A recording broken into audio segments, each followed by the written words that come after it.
Hello student, welcome to all again on your YouTube channel as Guru with MK Samaria sir. From quite time it was demanding to make a video for class 12. So today I am going to discuss the third chapter matrices from class 12 NCERT. Student, ये video आपके लिए बहुत ही ज्यादा helpful होने वाला है because यहाँ मैं आपको कई सारे डिफरेंट कंटेंट प्रोवाइड करवाऊंगा for class 12th board and IIT preparation. ठीक है. सो अगर आप नए व्यूअर हैं तो इस चैनल को सब्सक्राइब कर लीजिए और साथ ही साथ बेल आइकन पे प्रेस कर लीजिए ताकि जब भी मैं ऐसे वीडियो अपलोड करूं वो आपको मिलते रहें. और सरस्वती का खजाना है, बांटने से बढ़ेगा, तो इस चैनल को शेयर भी कीजिए क्योंकि बहुत जल्दी मैं पटवार, रीट और अदर कॉम्पिटिटिव एग्जाम से रिलेटेड कई सारे मैथ्स के वीडियो अपलोड करने वाला हूं. ओके, सो स्टार्ट करते हैं आज का अपना टॉपिक मैट्रिसेस. हम यहाँ पढ़ेंगे मैट्रिसेस की definition and types of matrices. Okay, matrices are one of the most powerful tools for mathematics. First of all इसका जो कंसेप्ट है वो एक मैथमेटिशियन है ऑर्थर कैली, उन्होंने दिया था. कैसे दिया था? जब वो सिस्टम ऑफ लीनियर इक्वेशन पे वर्क कर रहे थे तो उनको ये कंसेप्ट आया. उन्होंने लीनियर इक्वेशंस के जो आपके कोएफिशिएंट्स होते हैं उनका अरेंजमेंट किया और उस प्रॉब्लम को मैट्रिक्स से सॉल्व किया और तब इसे हम मैट्रिक्स को पढ़ रहे हैं. इवन मैट्रिक्स का जो यूज है अब मैथ्स में नहीं होता है, computer science, business field, sales marketing में भी इसका यूज होता है और फिर फिजिक्स में तो इसका बहुत ही ज्यादा यूज होता है. फिजिक्स के कई सारे ऑपरेशन जैसे magnification, rotation and reflection by plane mirror के कई सारे ऑपरेशन मैट्रिसेस पे बेस्ड है. तो इतना इंपॉर्टेंट चैप्टर है जिसको हम आज डिस्कस करने वाले हैं. चलिए इसको एक एग्जांपल के थ्रू समझते हैं. यहां मेरे पास कुछ एलिमेंट्स हैं जैसे A, B, C, D. मेरे पास यहाँ पर 4 एलिमेंट्स हैं. मैं इनको किस तरीके से अरेंज कर सकता हूं? मैं इनको अरेंज कर सकता हूं A, B, C, D ऐसे, या फिर A, B, C, D. और भी तरीके हैं A, B, C, D. ठीक है. तो आप देख सकते हो यहाँ पर मैंने कुछ अरेंजमेंट बनाए हैं इसके. अगर मैं इन अरेंजमेंट को इस टाइप की एक रेक्टेंगुलर बॉक्स में यहां पर इस तरीके के एक रेक्टेंगुलर बॉक्स के अंदर अगर मैं इनको इस तरीके से अरेंज करता हूं तो इस अरेंजमेंट को हम कहते हैं स्टूडेंट मैट्रिक्स. क्या कहते हैं इस अरेंजमेंट को? मैट्रिक्स कहते हैं. ठीक है. अब देखेंगे यहां पर मैंने कुछ नंबर्स हैं मेरे पास. इन नंबर्स को, इन अल्फाबेट्स को मैंने किस तरीके से अरेंज किया हुआ है. इस अरेंजमेंट को हम कहते हैं मैट्रिक्स. क्या कहेंगे इसको? मैट्रिक्स बोलेंगे. ठीक है. तो मैट्रिक्स क्या हुआ या मैट्रिक्स की डेफिनेशन क्या हुई? A matrix is an ordered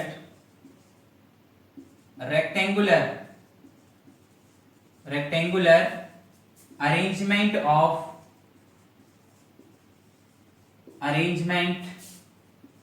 of numbers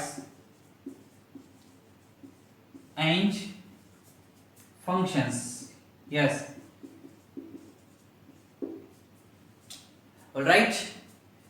A matrix is an ordered rectangular arrangement of numbers and functions. Matrix जो होती है वो एक रेक्टेंगुलर अरेंजमेंट होता है. आप देख सकते हो ये जो बॉक्स है इसकी जो शेप है वो एक रेक्टेंगल की जैसी है. यस, तो ये एक रेक्टेंगुलर अरेंजमेंट है. ये स्क्वायर जैसा आपको नजर आ रहा है बट एक स्क्वायर भी एक रेक्टेंगल ही होता है. तो इस तरीके से हम कह सकते हैं a matrix is an ordered rectangular arrangement. Ordered क्यों लिखा है ये भी आपको धीरे धीरे समझ में आ जाएगा. तो यहां हम समझते हैं रेक्टेंगुलर अरेंजमेंट किसका स्टूडेंट? नंबर्स. देखिए ये नंबर्स का ही नहीं, अल्फाबेट्स का और कई सारे कैरेक्टर्स का भी ये अरेंजमेंट होता है. एंड हम बात करेंगे फंक्शंस की. फंक्शंस में जैसे आप यहां देख सकते हो fx, gx, kx and tx. तो इस तरीके से आप देख सकते हो फंक्शंस का भी अरेंजमेंट हो सकता है. ठीक है. तो a matrix is an ordered rectangular arrangement of numbers and functions. अब यहाँ नोट करने वाली बात सुनिए स्टूडेंट. ठीक है, कि ये जो नंबर्स और ये जो फंक्शंस होंगे वो हमारे लिए रियल होंगे. मींस रियल नंबर और ऐसे फंक्शंस जो रियल वैल्यूज देते हो वही फंक्शंस हम यहाँ यूज करेंगे, ठीक है। हालांकि अदर नंबर्स के लिए भी यूज हो सकता है मैट्रिक्स, बट यहाँ हम जो डिस्कस करेंगे वो केवल हम रियल नंबर्स और ऐसे फंक्शंस जो रियल वैल्यू देते हो उनके बारे में डिस्कस करेंगे, ठीक है। तो आई होप कि आपको मैट्रिक्स की डेफिनेशन समझ में आई होगी। हम एक बार और डिस्कस कर लेते हैं। A matrix is an ordered rectangular arrangement of numbers and functions, okay. चलिए इसको और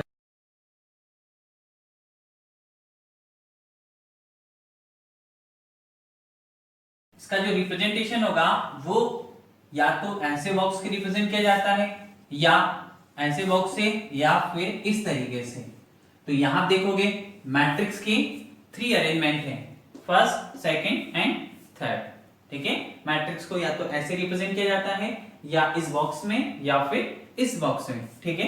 बेसिकली आपको ये बॉक्स ज्यादा देखने को मिलेगा, कभी कभी ये बॉक्स में मिल सकता है और इस तरीके से भी आपको मैट्रिक्स का रिप्रेजेंटेशन मिल सकता है, लेकिन बेसिकली आपको यही मिलेगा जिसे हम क्लोज ब्रैकेट की फॉर्म में भी देखते हैं। ये ओपन ब्रैकेट होता है और ये आपकी वर्टिकल लाइंस होती है, ठीक है।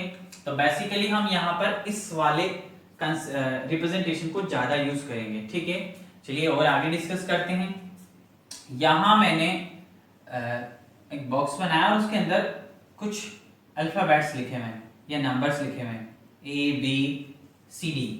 मैट्रिक्स का जो रिप्रेजेंटेशन होता है वो अल्फाबेट्स के कैपिटल लेटर से होता है, इस तरीके से A B C D etcetera, like sets. जैसे हम सेट्स को रिप्रेजेंट करते हैं उसी तरीके से मैट्रिक्स को हमेशा कैपिटल लेटर से रिप्रेजेंट किया जाता है, कैपिटल ए कैपिटल बी, ठीक है। तो ये मैट्रिक्स का कंप्लीट रिप्रेजेंटेशन हो जाता है, ठीक है। अब बात करते हैं इसके अंदर ये जो एलिमेंट्स लिखे जाते हैं स्टूडेंट, ये जो नंबर्स लिखे जाते हैं इन नंबर्स को हम कहते हैं एलिमेंट्स। एलिमेंट्स जैसे यहाँ कितने एलिमेंट्स हैं, यहाँ 4 एलिमेंट्स हैं, ए बी सी डी। तो यहाँ इस मैट्रिक्स के अंदर कितने एलिमेंट्स हैं, 4 एलिमेंट्स हैं, ठीक है। अच्छा, एक और इंपॉर्टेंट बात नोट करने वाली है, वो क्या है स्टूडेंट कि यहाँ मैट्रिक्स के जब हम एलिमेंट्स को इस तरीके से अरेंज करते हैं तो इनको कोमा से सेपरेट नहीं किया जाता है। मींस मैट्रिक्स के अंदर कहीं भी हम कोमा का यूज नहीं करेंगे, ठीक है। ये बात आपको नोट करनी है, ध्यान रखनी है, ठीक है। तो ये मैट्रिक्स की रिप्रेजेंटेशन है, ठीक है। इन 3 तरीके से हम रिप्रेजेंट कर सकते हैं और यहाँ पर कैपिटल लेटर आपका यूज करना है। एलिमेंट्स को आप स्मॉल लेटर या कैपिटल लेटर से भी रिप्रेजेंट कर सकते हो, यहाँ कोई इशू नहीं है, बट आपको यहाँ कोमा यूज नहीं करना है। तो इनको हम कहेंगे एलिमेंट्स, ठीक है। तो कितने एलिमेंट्स हैं, 4 एलिमेंट्स यहाँ पर हैं, ए बी सी डी, ठीक है स्टूडेंट। अब बात करेंगे यहाँ पर ये जो आपकी हॉरिजॉन्टल लाइन में जो अरेंजमेंट है एलिमेंट्स का, इन हॉरिजॉन्टल लाइन में इस तरीके से हॉरिजॉन्टल लाइन में जो अरेंजमेंट है इनको हम कहते हैं रो। क्या कहते हैं स्टूडेंट, रो। ये रो फर्स्ट है आपकी और ये रो सेकंड है, इस तरीके से और भी रो सकती है। ऐसे ही ये जो वर्टिकल अरेंजमेंट है आपका, ये जो वर्टिकल अरेंजमेंट होगा इस वर्टिकल अरेंजमेंट को हम बोलेंगे column. Column first, column second. ये जो वर्टिकल अरेंजमेंट है इस हॉरिजॉन्टल अरेंजमेंट को इसको कहेंगे रो और इस वर्टिकल अरेंजमेंट को कहेंगे column. Row column, row column, okay, ठीक है स्टूडेंट। तो यहां हम देख सकते हैं कि हमारे पास इस मैट्रिक्स के रिप्रेजेंटेशन में 2 रोज हैं और 2 कॉलम्स हैं, ठीक है।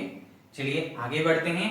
अब बात करते हैं इसके ऑर्डर की, ऑर्डर ऑफ मैट्रिक्स, ठीक है।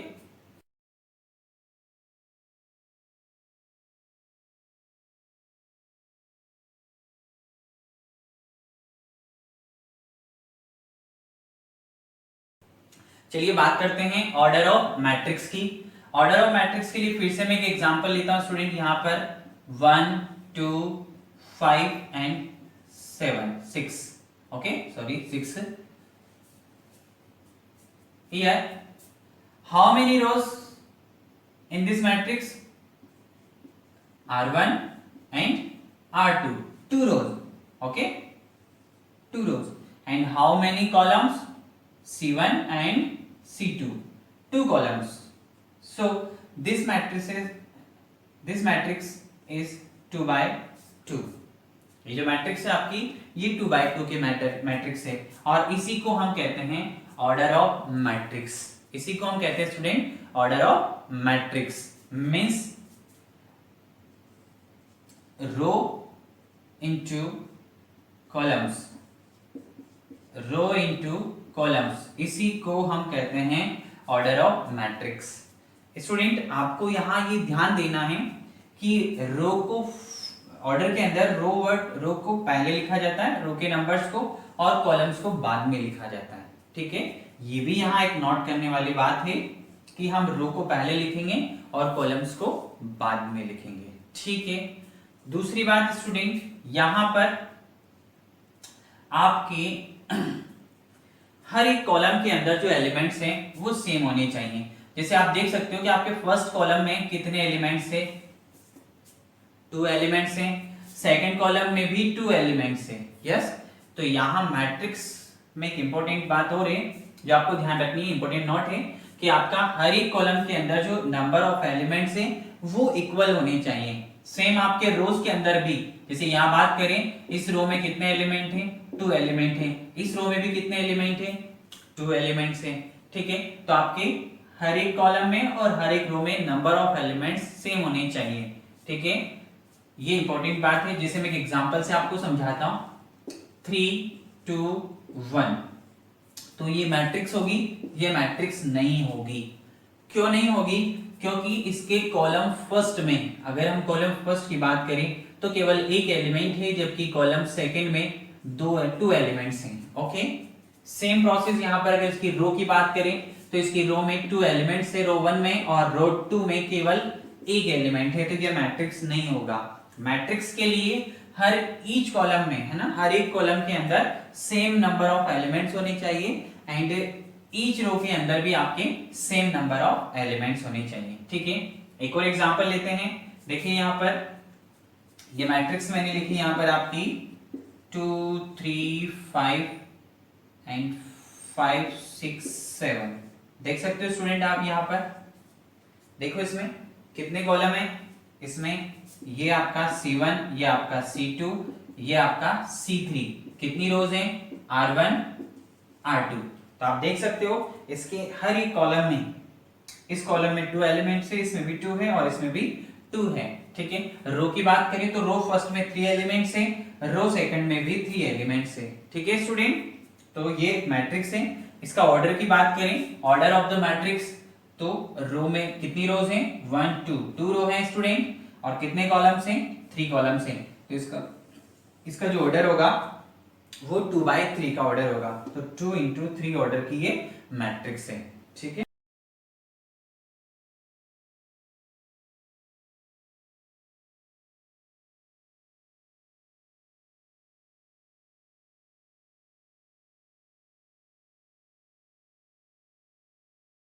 चलिए स्टूडेंट एक और एग्जांपल लेते हैं। A 3 1 2 5 5 7। देखिए कॉलम की बात करें तो ये कॉलम होगा आपका C1, ये भी कॉलम होगा। रो की बात करें स्टूडेंट तो ये रो होगी आपकी रो 1, रो 2, रो 3। तो इस तरीके से आप देखोगे इसके अंदर कितनी रो हैं, 3 रोज हैं, और कितने कॉलम्स हैं, 1 and 2 कॉलम्स हैं। तो इसका ऑर्डर क्या हुआ, 3 into 2। तो इस तरीके से हम किसी भी मैट्रिक्स का ऑर्डर बताते हैं। ठीक है, अब मैं जनरल फॉर्म में अगर ऑर्डर को बताने के लिए लिखूं स्टूडेंट तो हम इस तरीके से लिखेंगे, ये जनरल फॉर्म हो गया आपका। ठीक है, जनरल फॉर्म में हम लिखेंगे m into n, यहाँ पर इसका ऑर्डर लिखा जाता है इस तरीके से, और यहाँ एलिमेंट हो गया आपका aij, ये इसकी जनरल फॉर्म हो गई। ठीक है, किसी भी मैट्रिक्स को रिप्रेजेंट करने के लिए जनरल फॉर्म हो गई। इस तरीके से हम किसी भी मैट्रिक्स को रिप्रेजेंट करेंगे। ठीक है, अब देखिए यहाँ पर ये i और j क्या होता है। i आपके रो की पोजीशन को बताता है, एलिमेंट किस रो में है, और j आपके कॉलम की पोजीशन को बताता है। ठीक है स्टूडेंट, यहां हमें i से पता लगता है कि आपका एलिमेंट किस रो में है, और पीछे वाले लेटर से j से, यानी यहाँ जो नंबर लिखा होता है उससे पता लगता है कि हमारा जो एलिमेंट है वो किस कॉलम में है। ठीक है, और ये आपका ऑर्डर है। चलिए जैसे मैं बात करता हूं इसकी, तो यहाँ पर मैं कहूं आपसे कि A13 के बारे में बताइए। मीन्स स्टूडेंट फर्स्ट रो और थर्ड कॉलम, तो ये आपकी फर्स्ट रो है और थर्ड कॉलम तो थर्ड है ही नहीं, तो 1 3 तो इसमें है ही नहीं, 1 3 नहीं 1 2 की बात करते हैं, ठीक है 1 2, तो ये रहा आपकी फर्स्ट रो और ये सेकंड कॉलम, तो ये हो गया आपका 1, तो 1 A12 जो होगा स्टूडेंट आपका 1 होगा, ठीक है। चलिए और एग्जांपल लेते हैं, मैं पूछता हूं आपसे 3 1 3 1 3 थर्ड रो का फर्स्ट कॉलम, तो ये रही थर्ड रो और ये रहा फर्स्ट कॉलम, तो ये वाला एलिमेंट आपका होगा, तो आंसर हो गया आपका 5, ठीक है। तो इसका जो फर्स्ट नंबर होता है वो रो को रिप्रेजेंट करता है कि आपका एलिमेंट की पोजीशन क्या है, ये है स्टूडेंट आपका position of element, position of element, ठीक है। तो ये आपका मैट्रिक्स का रिप्रेजेंटेशन हो गया, ठीक है। ये आपका ऑर्डर ऑफ मैट्रिक्स हो गया, ठीक है, ऑर्डर ऑफ मैट्रिक्स हो गया, और ये करता है स्टूडेंट आपकी पोजीशन ऑफ मैट्रिक्स को रिप्रेजेंट करता है, सॉरी पोजीशन ऑफ एलिमेंट को रिप्रेजेंट करता है, ठीक है। तो इस तरीके से हम किसी भी मैट्रिक्स का ऑर्डर बता सकते हैं, उसकी एलिमेंट की पोजीशन बता सकते हैं, या किसी भी पोजीशन वाले एलिमेंट को बता सकते हैं, ठीक है, और मैट्रिक्स का ये रिप्रेजेंटेशन होगा।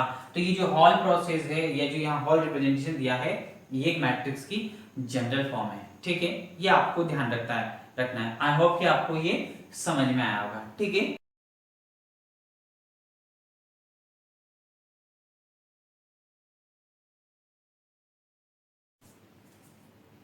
Students, after understood the order of matrix, we will understand number of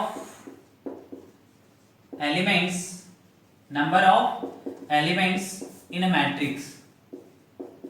Yes, एक मैट्रिक्स के अंदर कितने एलिमेंट्स होते हैं, तो बहुत इजी है, m into n means number of रोज को आप मल्टीप्लाई कर दो नंबर ऑफ कॉलम से, तो आपको मिल जाएगा student number of element in A matrix. एक मैट्रिक्स के अंदर कितने एलिमेंट्स होते हैं ये आपको मिल जाएगा। चलिए एक एग्जांपल से इसको समझते हैं। जैसे मैंने एक एग्जांपल लिया ABCDEF, तो आप देख सकते हो इसका ऑर्डर, इसके अंदर 2 रोज है R1 R2 और 3 कॉलम्स है C1 C2 and C3। Okay student, तो इसके अंदर अगर मैं नंबर ऑफ एलिमेंट्स की बात करूं तो नंबर ऑफ एलिमेंट्स होंगे 2 into 3 मींस 6 एलिमेंट्स होंगे इसके अंदर। यस, इसके अंदर आप काउंट भी कर सकते हो 1 2 3 4 5 एंड 6, तो आप काउंट कर सकते हो, इसके अंदर 6 एलिमेंट्स है। आई होप कि आपको ये समझ में आया होगा कि अगर आपको नंबर ऑफ रोज और नंबर ऑफ कॉलम्स मालूम है तो उन दोनों का मल्टीप्लाई करेंगे तो आपको नंबर ऑफ एलिमेंट्स मिल जाएंगे, ठीक है। चलिए इसका एक रिवर्स क्वेश्चन समझते हैं, इंपॉर्टेंट नोट्स है वो भी यहाँ पे डिस्कस करते हैं।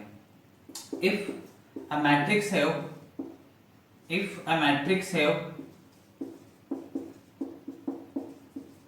6 elements, if a matrix has 6 elements, then what are the possible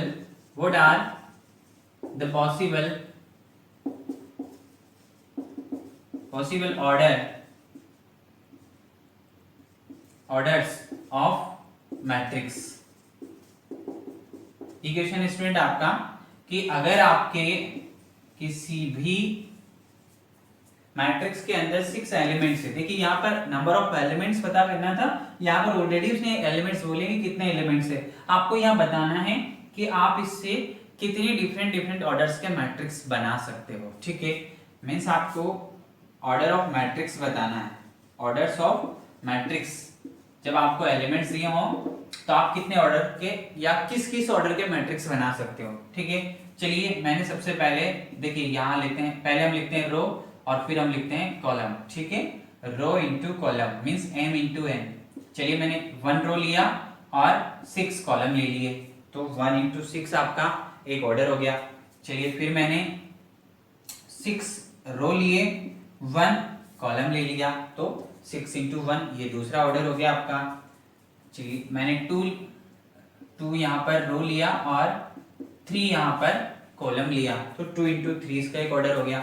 इसका रिवर्स करते हैं, 3 इंटू टू कर लेते हैं, 3 रो और 2 कॉलम्स ले लेते हैं। ठीक है, तो यहाँ हमारे पास 4 पॉसिबल यहाँ पर आउटकम्स निकल के आए हैं, इसके ऑर्डर्स निकल के आए हैं। 1 इंटू 6 ऑर्डर का मैं 6 एलिमेंट को अरेंज कर सकता हूँ, 6 इंटू 1 में अरेंज कर सकता हूँ, 2 इंटू 3 ऑर्डर में अरेंज कर सकता हूँ, 3 इंटू 2 ऑर्डर में अरेंज कर सकता हूँ। ठीक है, हाँ ध्यान रखिए ये आपको इंटीजर्स वैल्यूज ही यूज करनी है, डेसिमल नहीं।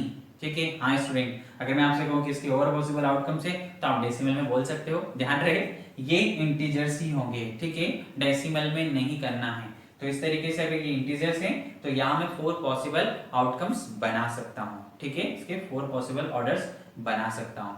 आई होप कि ये आपको समझ में आया होगा जब आपको नंबर ऑफ एलिमेंट्स मालूम करने हो और जब नंबर ऑफ एलिमेंट्स आपको गिवन हो और आपको ऑर्डर फाइंड आउट करना हो, तो इस टाइप से हम समझ सकते हैं। ठीक है, तो चलिए अब समझते हैं टाइप्स ऑफ मैट्रिसेस को।